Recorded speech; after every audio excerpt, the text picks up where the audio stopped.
New tonight, Alabama Governor Ivey announcing the state is going to be cutting federal pandemic unemployment programs. The news already has some businesses shouting for joy. You bet. Our Shelby Myers is live on the Causeway tonight. And Shelby, you spoke with the restaurant manager that says it's been a struggle just to find help.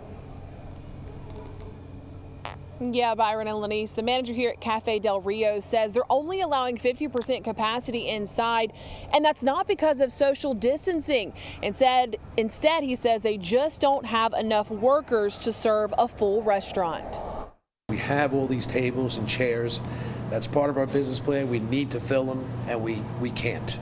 And that's the really frustrating part. Joe Sacco at Cafe Del Rio says they're turning away customers because they just can't serve them all. On a typical day, he tells me he might have 5 servers and 1 bartender at the waterfront restaurant, and that's barely enough to serve his restaurant at 50% capacity. The reason, he says, it's that free money. We can't compete with the government.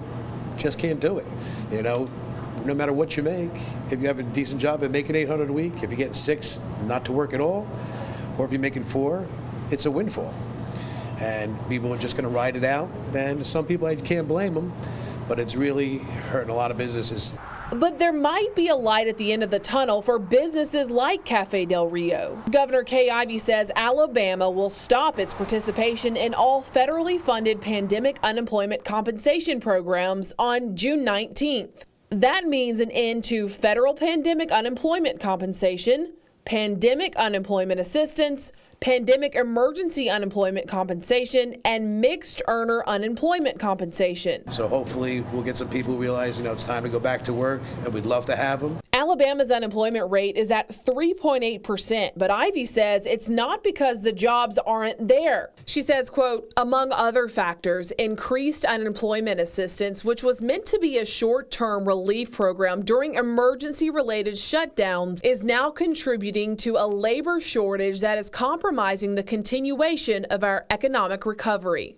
In a public address today, President Biden says there's not much evidence that the jobless benefits are keeping people from looking for work, but also added, we're going to make it clear that anyone collecting unemployment who is offered a suitable job must take the job or lose their unemployment benefits. There are a few COVID-19 related exceptions, so that people aren't forced to choose between their basic safety and a paycheck. But otherwise, that's the law. And this opt-out again starts June 19th. If you're eligible, any weeks filed prior to that will be processed. Live on the Causeway tonight, Shelby Myers, Fox 10 News.